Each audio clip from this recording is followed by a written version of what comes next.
The Dnipro flows, sun shines, crafting happens, and you're watching. Wonderful. I'm Yevhen Sinelnikov, and this is Craft Journeys. Let's go.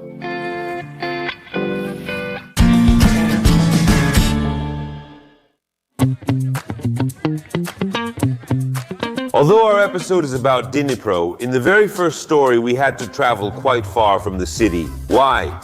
You'll find out a bit later from our heroine, and here she is. I'm Kateryna, and I make artisanal craft treats called smakus. This is real, proper food, and it's also very interesting food. It's wild plant season now, herbs and flowers. Right now, dandelions are blooming, and so is what's called dead nettle. It's also known as dead nettle or glushitsa. I usually pickle many herbs. Then you can use them, for example, in salads as a garnish, or just eat them as they are. It's very tasty and very healthy. It's a really silly question, but I'm honestly curious. Why do you do this? I mean, like dandelions, these wild plants, what do they give you? Why can't you just take and pickle cabbage? I pickle cabbage too. It's interesting to me. And is it tasty? And it's tasty. Well, we don't cook anything that's not tasty. We only use tasteless food to poison the muscles. We're Ukrainians. We only eat delicious food, quality food. I can see that you've brought a lot of delicious food. It looks really beautiful. These are fermented elderflower buds. These are pickled elderflower buds, the blossoms. They are less bloomed. Here they are more bloomed, and with Jerusalem artichoke. Beautiful. Now, about wild plants, I pick a lot of flowers. I say I'm the queen of flower jams. I make jams from edible flowers, including tulips and chestnuts. Each plant offers something unique. And I don't just make tasty things. These are creations. I work as what I call a gastro designer. And that's true. Everything you see here, jams, sauces, are just images. Tell me, please, is all of this business or is it pleasure? This is the work of my life. Is this business already? It's both business and pleasure. I'm a very happy person because it brings me money at the same time. I'm not very demanding, but I have enough. This is my life's work and how I communicate with the world. I'm the same kind of artist. I paint with paint, just like this. I can paint you this way. And people regularly commission icons from me, either for themselves or someone wants to give it as a gift to someone else. Or someone wants to have, like you, for example, play computer games and buy merch. Stickers, figurines, and other things. So I make edible merch, for example. A person can order their favorite character. Or any event, music, book, anything, I can create it. Cool. So I get it, you make it for yourself. Everything has to be perfect. But when you start making things to sell, where's the line? How do you keep it affordable, but still high quality? For crafters, especially for crafters like me, because I make a product that's closer to the premium segment than to the mass market. And moreover, as a gastro designer, I prepare in collections. And for example, this is a collection product. Collection products are not repeated. I don't repeat these recipes. A batch of this product can be up to 60 jars. Wow. Since I started working in 2018, I have, more than 400 recipes. And that's only the ones I've made and sold. Why don't they repeat? Tell me, it's just an interesting approach. A couturier makes unique haute couture dresses, never repeating a design. What if I loved it and want more? You can order something similar. I make things to order, but I never make exactly the same one. You don't paint the same picture twice. That's mass production, which I dislike. I wanted to try it now, to tell you what it tastes like. Let's get to the question, by the way, about the cost and so on. These are really painful questions for crafters, especially for those who make something unusual. Because look, for example, I don't focus only on products or raw materials of Ukrainian origin. That is, I use citrus fruits, exotic fruits, and I collect spices from all over the world. Before the full-scale invasion, things were easier. I bought items on eBay, especially for my Chinese collection, back when China wasn't our enemy. Very interesting. And I ordered from China, like, I don't know, lotus seeds, culinary vinegars. I began making my own vinegars and stopped ordering them. Really, even now, when everything is getting more expensive and even Ukrainian raw materials are getting more expensive, we're all walking on a razor's edge. Where is that price point where it still makes sense for you to do this, since the cost of such products is very high? I can gather the raw materials myself, since they're basically free. But my labor hours aren't free. My hands aren't free. This is all completely handmade. I even sift everything myself.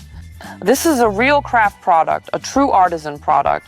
Let me ask again, is this a business? Do you make money from this?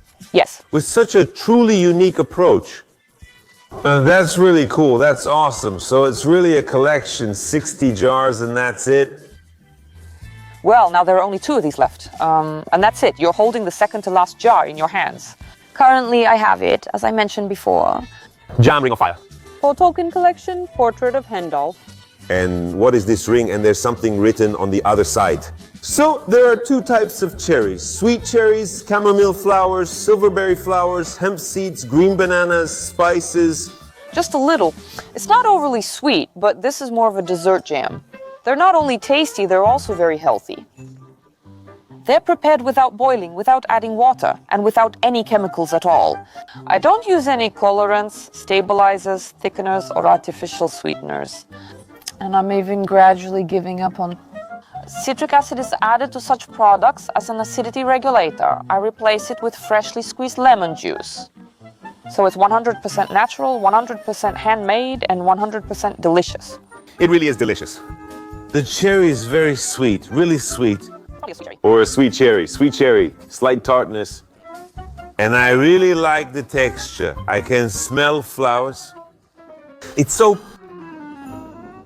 On one hand, the taste is rich because there's a lot going on. You really feel a lot of different things. On the other hand, it's light and really tasty. This is one of the things I call tonics. What is it? It can be a sauce, a jam. Well, it doesn't matter, any of my treats. It will also be functional. Something strengthening, maybe helpful for the kidneys or liver, I'm not sure. Energizing or on the contrary, calming. Well, something that has a specific effect, a specific benefit. This is the spirit of the earth sauce. Oh, that's a completely different thing. Yes. Oh, now I suddenly want some shashlik. You can use shashlik, you can put it in a salad, you can season, for example, porridge with it. These are mostly vegetarian dishes and more nutritious. Even if you just have a green salad, like I say, just greens, plain greens, without salt or anything, with this kind of dressing, you'll have a complete meal. Pickled tomatoes. Nope. Pickled mulberries and morva. How's that? Take some more, there's still some peas left. I see the peas, Again, a very pleasant texture. Pickled carrots, carrots. This is mulberry. Carrots. Pickled mulberry? Moros in Latin, moros. That's right. White radish daikon. Well, daikon. This daikon was also brought from Odessa. Peas. Green bell pepper, watermelon. And what bothers you? Watermelon. I also salt, ferment, pickle, dry, and make candied peels from the rind. There's definitely watermelon. I can taste it. Very unusual. That's it. Oh, well, it's not like anything else. Tasty. Still, I want to try this beauty. Here you go. So, should I open it? Yeah, it's a bit heavy here. It's not that convenient, of course. Also, please cut this out during editing so I look cool. Damn. Huh? It's kind of like it's pickled, but not salty. It's something in between a pickled cucumber and, I don't know, pickled potatoes. Or something, just the texture itself. It's really cool, interesting.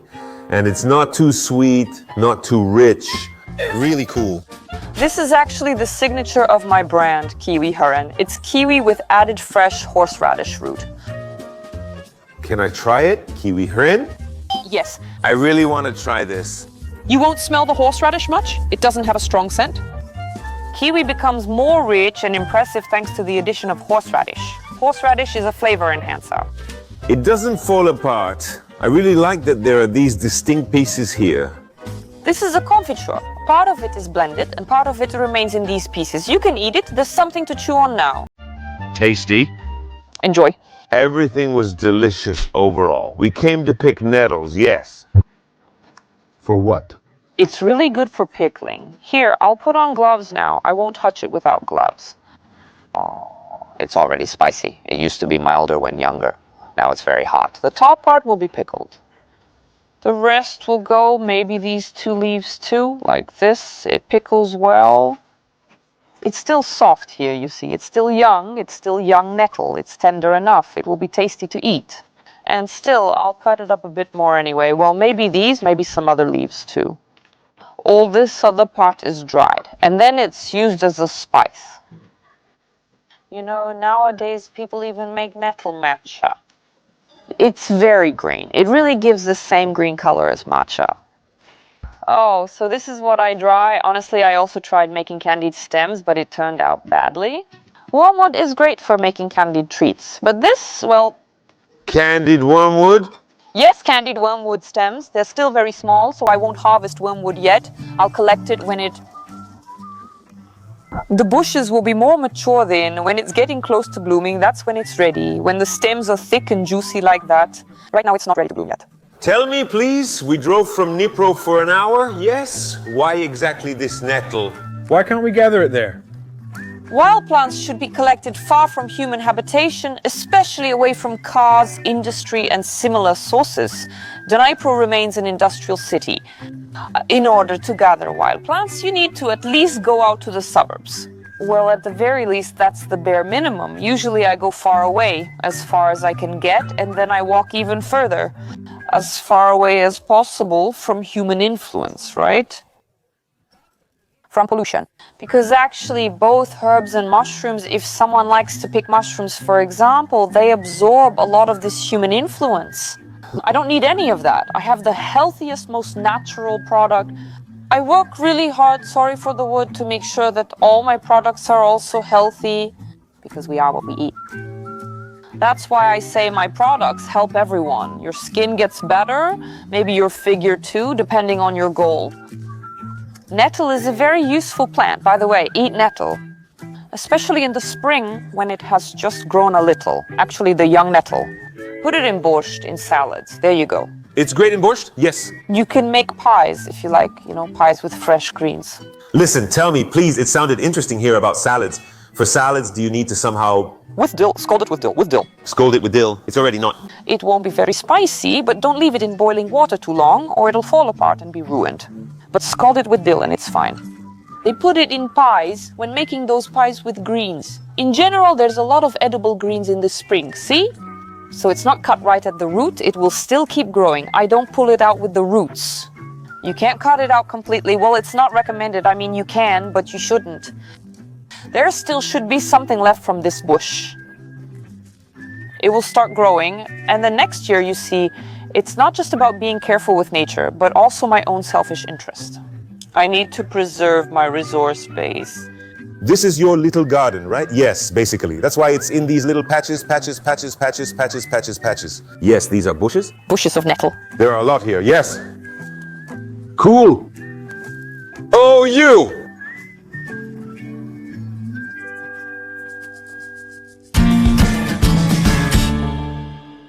Phew, the day has just started, and we've already done so much that I'm already a bit tired.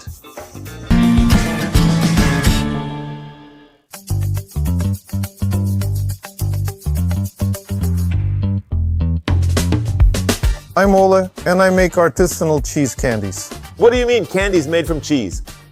By accident. I finished my previous business and spent about 3 years searching for myself. I tried all sorts of things, tried here and there, but no, it wasn't for me, it wasn't mine. I saw a franchise, some guys were selling candy making. I looked at it and thought, they're selling thin air. And there's nothing there at all, and they want money. Well, I tried one thing, then another, then a third. I spent about 3 months messing around with candies, then I calculated the economics. And I realized that it's just a hobby, there's no money in it. Damn, that's so interesting. You really have a professional approach. I went, did the math, looked at franchises, and we were choosing what to do. Well, I started back in the 90s, I've done all sorts of things, and then I started experimenting.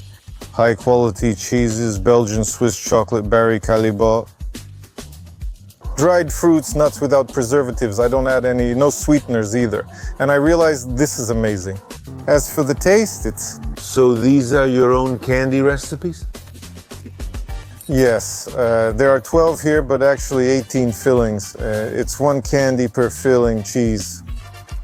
And the candy is named after the cheese. Mimolet, Gouda, mascarpone, Radamer, Dorblu, Tilsiter, Philadelphia, Gorgonzola, Feta, Buco, Brie, Olender. Do you know all these cheeses, Jaka?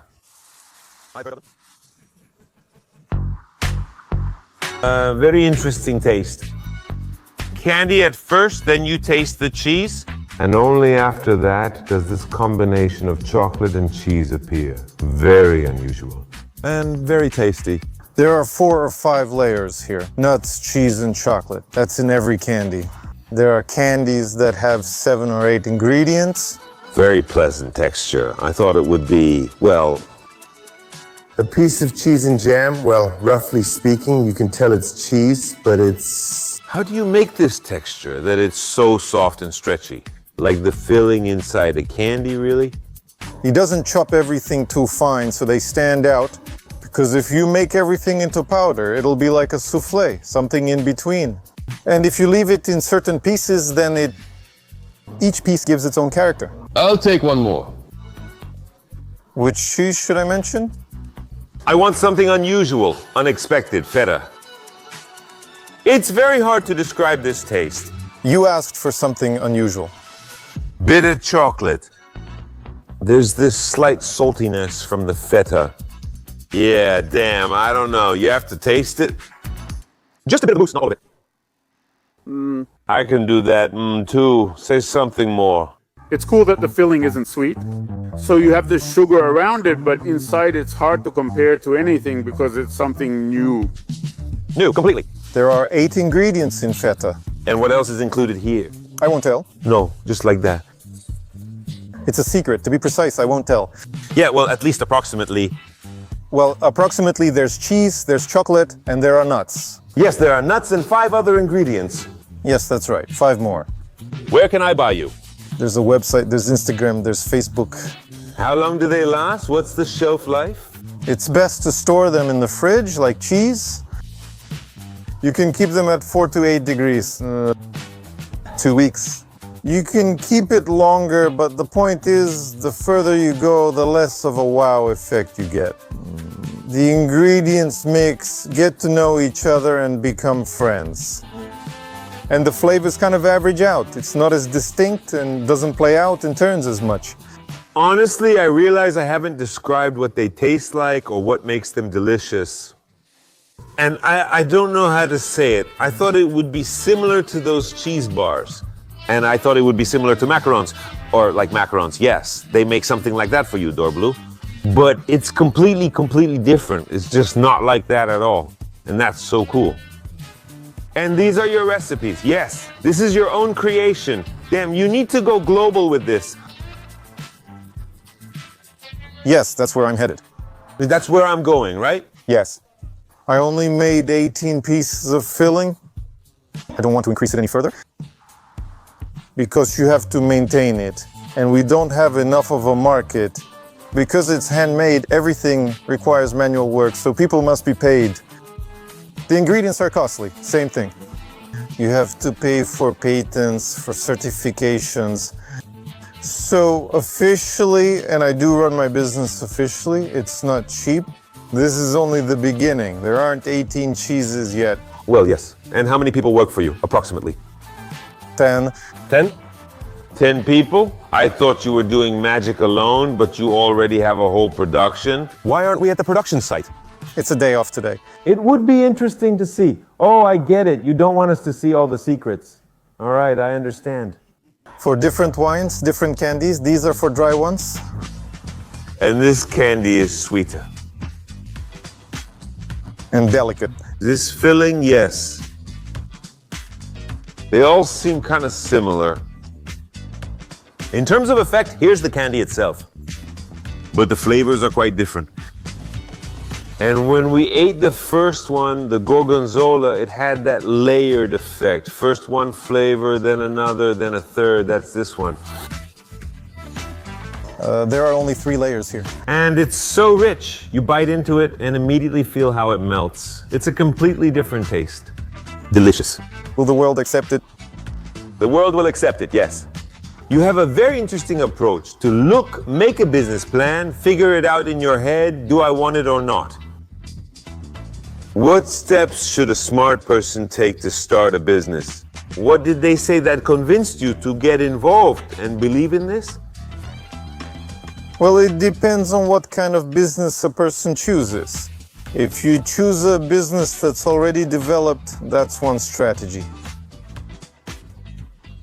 A business that's original and either has a limited audience or doesn't have one at all, that's a different strategy. In any case, you have to believe in what you're doing. You have to really want it. You have to be passionate. Otherwise, nothing will work out. The second thing is to count. You absolutely have to count. It's better to calculate and understand what will work and what won't with a pencil than to lose money later. At least approximately, how much does your production, this interesting idea to create something completely new, how much investment does it require, and when do you plan to break even? Well, at least approximately. I've already broken even. That happened a long time ago. That's when I realized that's a real businessman. When do you plan to break even? I've already broken even. I wouldn't have started if I hadn't. You had to wait a long time. When you start, you don't have an audience, you don't have a market, and you start from scratch. And until you gain some certain clientele. Yes, you will spend the most precious thing, and that's time. And time at the beginning means money because you have to pay for everything. I had about a year when I could work for myself. I didn't spend anything extra. Everything that came in, I invested in the business. And that's why I broke even, because I was passionate about it, and I still am. I managed all the necessary processes on my own. Yes, you take requests, make the candies, and deliver them yourself. You write posts, gather ingredients, cook, pack, and ship. And getting into some networks like Good Wine, Le Silpo, who else do we have? I tried. That's not an option. Why? That's not my target audience. That's the first thing. People go there for food mainly, and this isn't food. This is pleasure. These candies can become a tradition, to have one in the morning with coffee. That would be great and give you motivation in the morning, something to get up for. To buy these candies, you must understand their value. And it should be a warm audience, the kind that has gotten to know and understand what this is. And they have the desire to try it, then they will buy. And secondly, they require certain storage conditions and attitude. They can get spoiled if a loader just throws them somewhere. How will they look then? And the attitude towards them should be like towards an exclusive product, careful with all the necessary conditions and so on. Then it looks the way it should. What if you send them to me in Kiev via Nova Poshta? They handle it the same way. And they travel in thermal boxes. By the way, we ate 3 candies. They're so high in calories, I can't say I'm full, but I still have the taste of chocolate.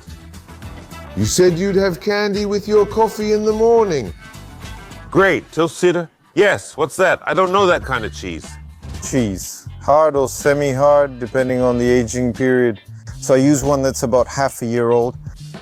They're all so different. The first candy really impressed and amazed me. I didn't expect it. The second one was different, but I already knew what it would be. The third one was different too, but I also knew it was different. And they were all like that. I mean, you kind of already know what to prepare for. That this one tastes like cheese, that those are chocolates. You eat it, and damn, it still manages to surprise you. That's what I'm getting at. I thought I liked the first one the most. Now, I don't know which one I like the most. That's what happens when you eat one candy a day. It will be hard, because whichever one you took today, like that guy Forrest Gump said, my mom always told me, life is like a box of chocolates. You never know what you're gonna get. It's the same here. It's all about the mood. For example, if you want some excitement or you came in with a bad mood, then there's some whiskey and a bit of Parmesan or a lighter cheese. Just one candy. Really, it can combine in a very interesting way. This food pairing with coffee is clear, but it really can be with strong alcohol too. It could be very interesting.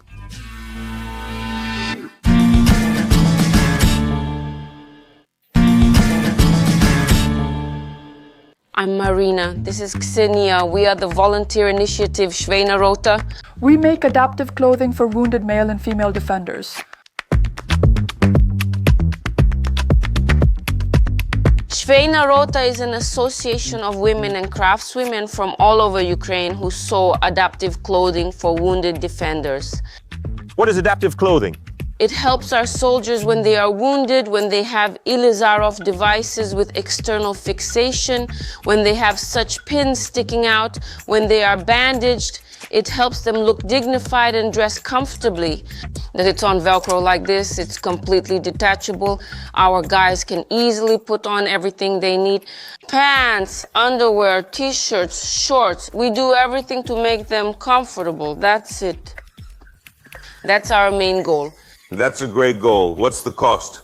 It's completely free for all military personnel. That's the project's main purpose.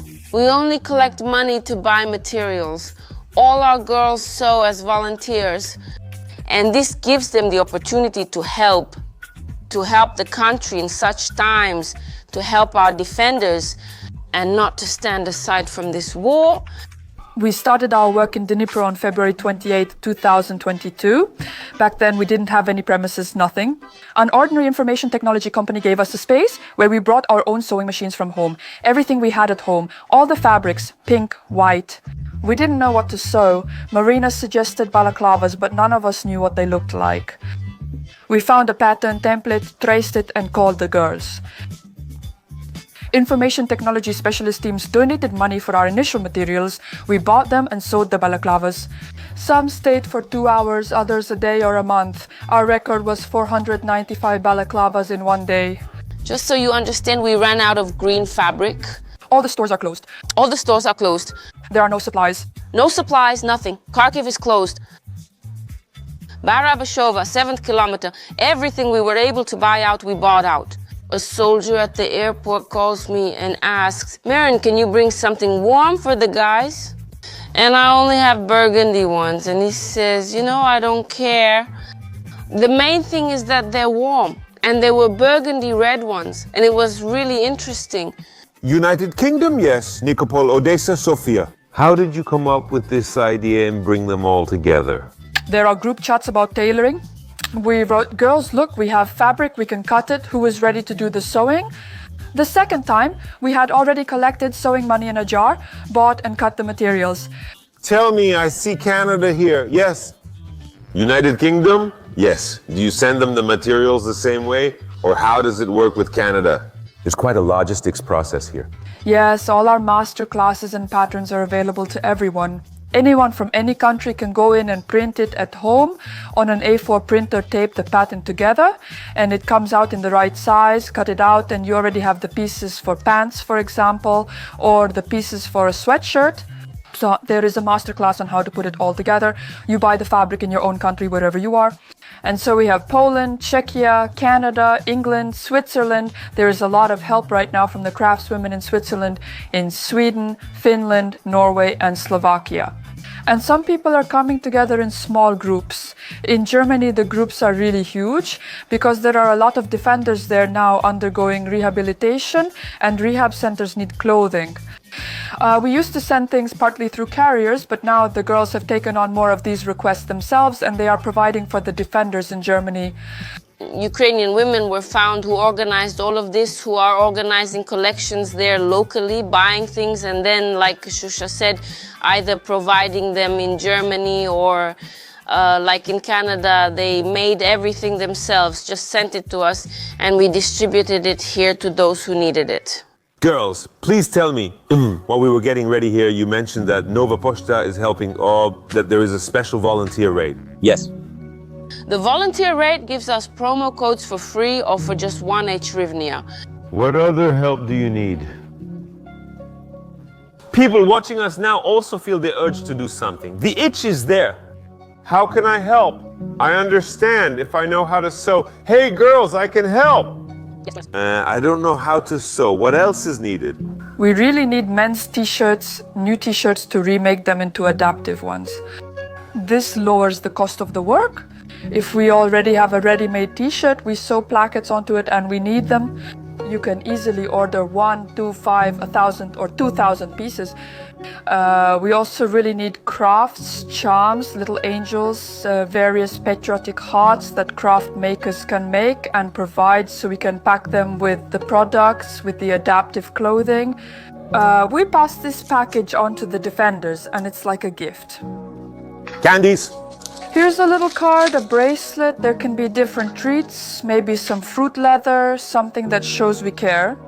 Care, yes.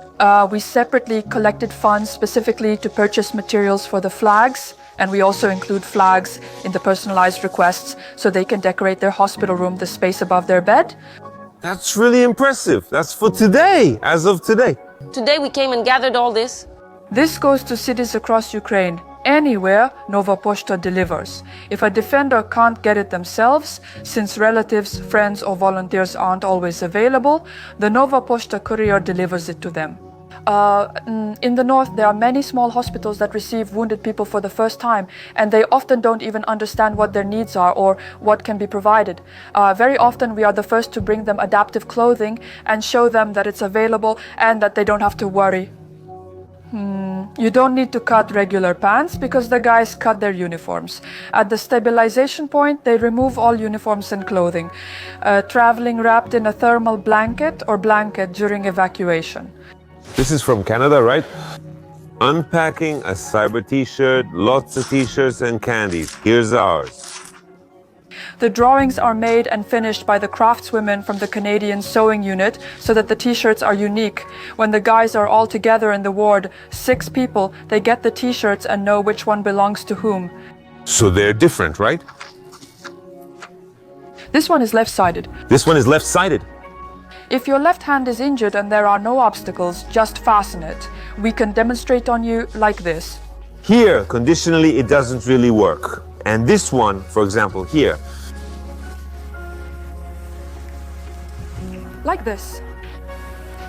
So with this one, you can't really go anywhere at all. Here she is during the bandaging. We bandaged her there, tied it up. Like this. And that's all. And they are left-sided, right-sided, and bilateral. And likewise, all our pants are bilateral, underwear, shorts, pants. All are bilateral to make it easy. You just unzip it completely and put it on. This is our own development. We came up with the idea to sew hoodies. We haven't seen it elsewhere. We also started making cyber sweatshirts. Cyber sweatshirts are the ones without a hood, and here they have zippers. And as for hoodies, it was from my own experience walking around in very cold rooms. We don't have heating here and it's very cold. We only wear hoodies in the winter. And the guys too, when they go outside, we can't alter jackets. For jackets, you need heavy industrial machines. For heavy fabrics, so that it's comfortable. So basically, to have the opportunity to go outside to a cafe, have some coffee, smoke, go to the store, when the guys can at least go out on crutches by themselves or in a wheelchair. And very often their heads are bandaged, for example, or their hands are bandaged.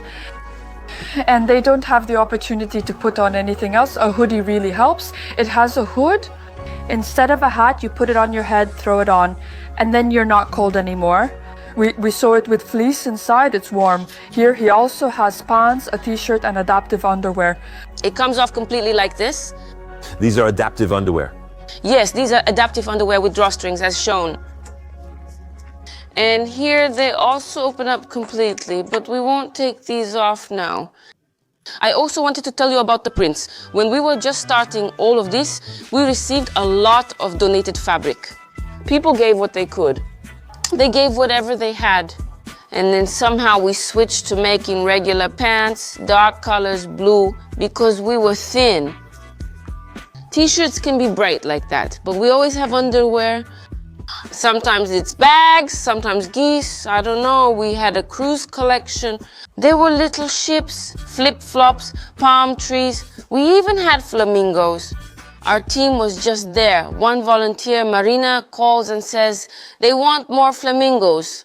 And the guys were thrilled about it. You know, you just want to make them smile a little, right? Well, I understand that he wouldn't go anywhere in shorts like that, but underwear is fine. And we also have this cool thing, a bone-shaped pillow. It's a really convenient thing. The guys told us that thanks to this thing, for the first time in many days, they were able to get a good night's sleep. Because you can put it wherever you need, since you often get stiff no matter how you lie. And these, well, they appeared because our friend Kateryna sewed them as a gift for us. She sewed these pillows for us with Ksusha, and we thought we have these scraps, well, when we cut fabric, there are leftovers. And so we started cutting, our girls started sewing. We have experts who sew, stuff, and send us these pillows, and we include them with every request.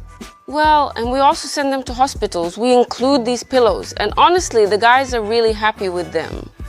Because it helps. Even when you're lying there, you can put it under your head or something. Well, when you're lying down all the time, you kind of want to lie in a different way.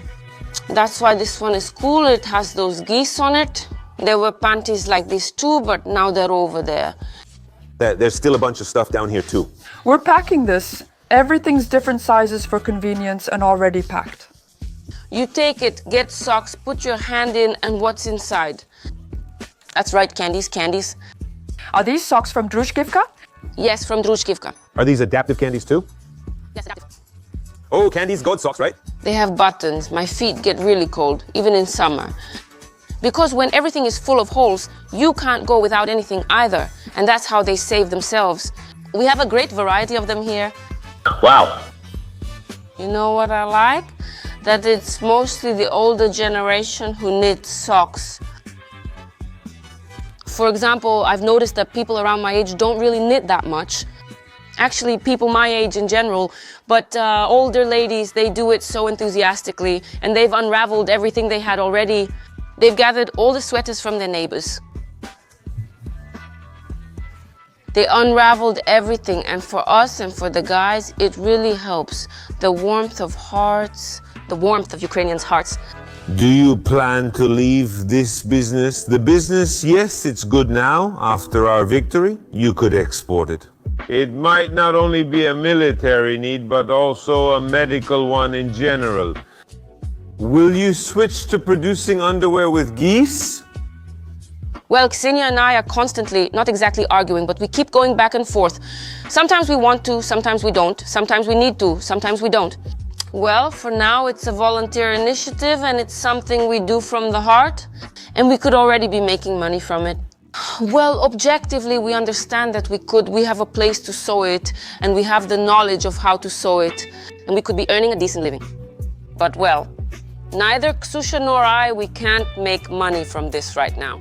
And about the future, we don't understand. Although you're right, sometimes I wish it was a real collection of clothes. Because when you break your leg and you have a cast like this, well, you also don't go anywhere because... Oh, that's it. Jeans aren't allowed. There are people who lie in bed for years and their relatives also have to take care of them in different ways. They also need at least to put a t-shirt on them. It's tough for relatives too. This niche exists and will still be here after the war. And unfortunately, well, it will be reduced, significantly reduced, well, by about 90%. I understand, still such people will remain and we don't yet know what will happen.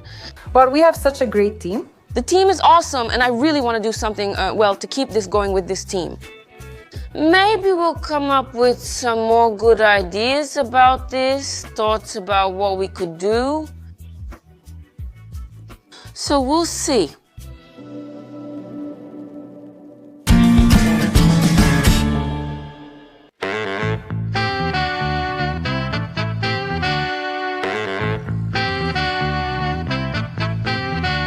I'm Alina. I'm Serhi. And we make craft oil.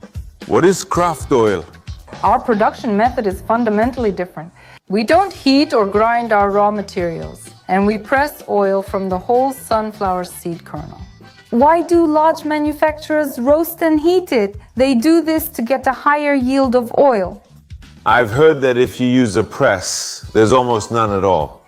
We can press it, but it takes a very long time, and that's why we say that to get a liter of oil, it takes about 40 an hour to press out just 1 liter of oil. I see on the scale it's not profitable. They fry it, they heat it up there. They grind it? At 100 degrees, it smokes, nearly boils, contracts, and passes through 3 stages. At one stage, the oil is pressed out, and then this cake, this meal goes on. Yes, then they start more phases, press them repeatedly, and finally use a chemical method to add more. Honestly, the way you explained it, now I won't eat regular oil anymore. There are also producers who don't use heat to extract oil from the kernel, but use chemical methods instead. Damn, I thought that in big factories there were little gnomes sitting there, grinding with those little tools, crushing everything. Isn't that right? Let's try it. I'm really curious. This is it. To understand the taste, take a spoon and try it. Could you drink regular Oleh oil? You wouldn't be able to drink it. But could I drink this one? You can, try it. It tastes completely different. A totally different texture. Yeah. Right here, 99.9% of it is fat. Specifically, 99.9% is vegetable fat. And there's an aftertaste of sunflower seeds. Not immediately, but after some time, a clear sunflower seed aftertaste appears. And then you'll keep feeling it. That's how it is. Drinking regular oil like this is impossible. I might not be swallowing anything at all. It's like there's a taste and then suddenly there isn't. Is this your business? Do you make money from this? Or is it just for you, your soul, or friends? It began for myself, my soul, and my friends. And well, little by little, it's not like we're making a lot of money from this, no. How much will it cost per liter?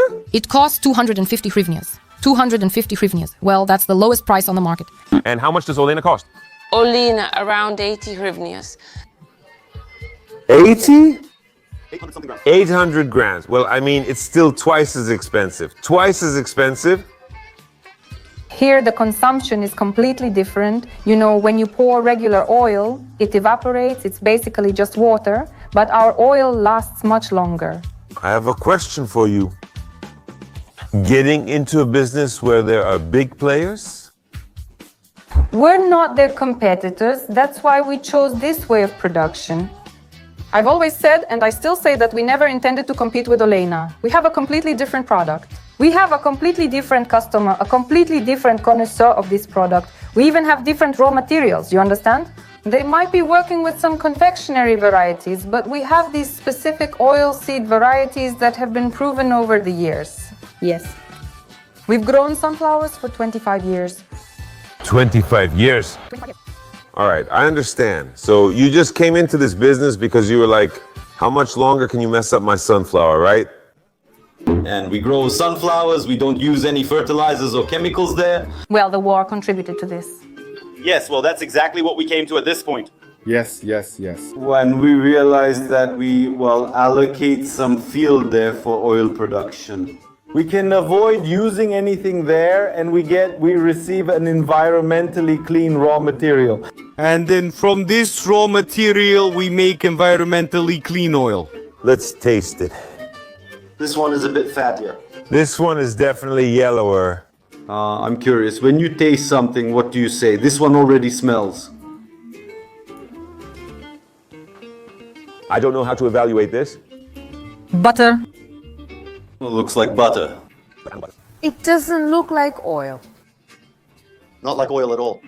Well, you kind of understand that it's oil. It really does lubricate. Well? The taste is completely different. From the walnut, it's very pleasant to drink and it's very healthy. And it's good for salads, for things like that. It's not disgusting, that's true. So, to make some kind of trendy salad, roughly speaking. That's why you can't fry with it. It also has a high smoke point.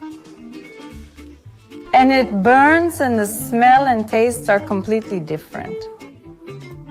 Yes, flaxseed oil. From golden flax. Oh, well, that's really something. It's really rich, really rich. Oh, well, now that's oil. Oh, how rich it is. It's not just the taste, I can even smell it now, and there it is. Much less. But flax is entirely different. No. Listen, this is actually interesting. Here, there was an aftertaste of sunflower. Here, there was no aftertaste. It was just like that. It just disappeared. Here, it's more than an aftertaste. It's immediate. Bang, there you go. Hey, it's opening up. It's opening up. So now right now, well, a minute will pass and you'll still feel it. This is just the perfect option for a salad.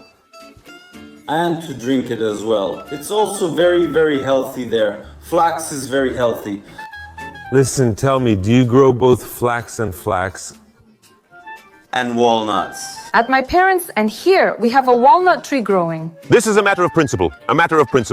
To do things based on what we know. Oh, what we grew ourselves, yes, that's a matter of principle. Yes, that's what makes us unique, special. And for this, we also planted 96 hazelnut trees so that in about 2 or 3 years, we'll have a 4th type of oil in our assortment. From hazelnuts, our own. How many years have you worked in oil production, not overall agriculture? We started oil production in December of 23. At first it was sunflower oil, then in 24 we grew flax. The walnuts have been growing for a long time. Yes. The walnut tree has been growing for a long time. And now there will be a 4th option, right? Yes, we still have many options. We can plant mustard and we can plant pumpkin and mustard. Let's go take a look. Oh, I'm already hooked. I'll buy it. I can buy it from you, right? Wait, you don't need to say that you'll give us everything for free. Let everyone think I'm cool, that I buy everything. Gift boxes? Yeah. Are you opening it and putting it here? I just asked to show how to shell a sunflower seed. Well, I mean, we pour in already shelled sunflower seeds there, right? But with so many, do people shell them by hand? How are they shelled? I'm curious. I'll check.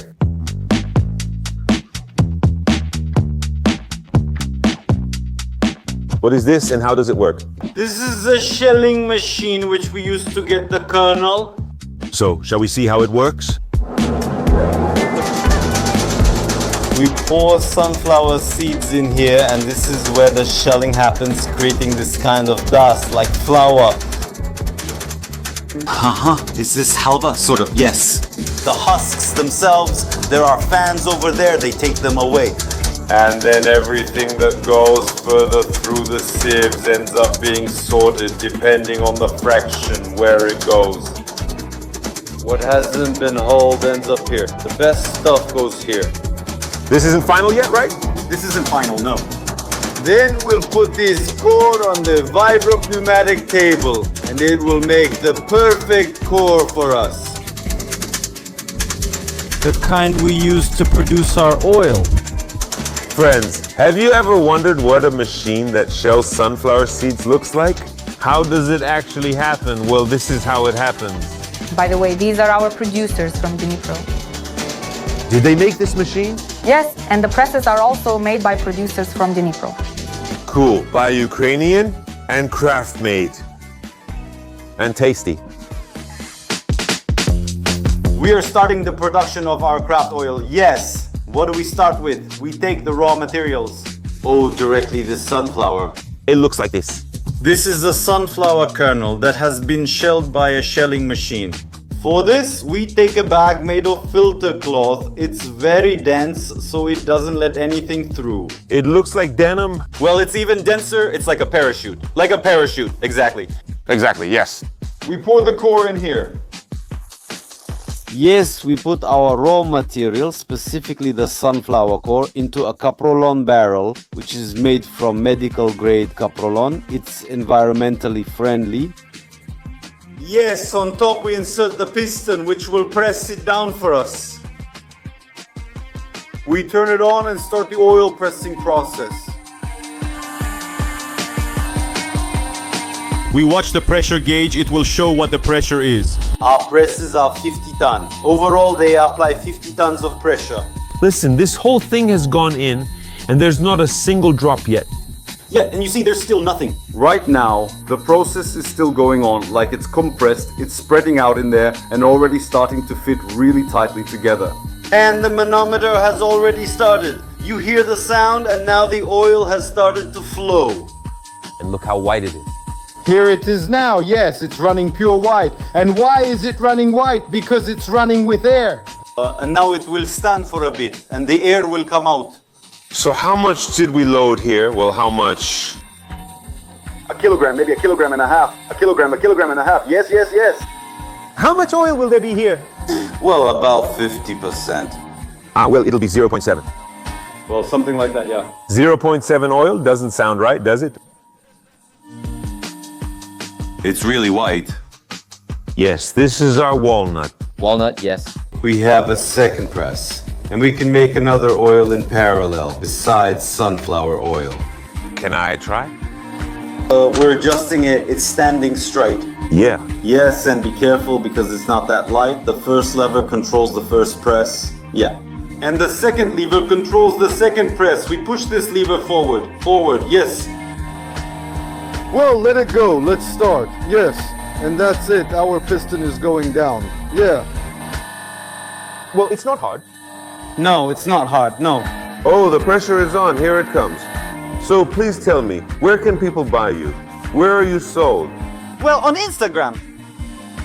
And when the war is over, we dream that every agricultural producer like us will have their own little farm shop with their own products. Chicken, oil, flour, and our people will come to buy local products. Oh, for example, stores like Spilne in Ivano-Frankivsk or Vyšný Svoj can do it themselves. Well, that's cool. Craft oil.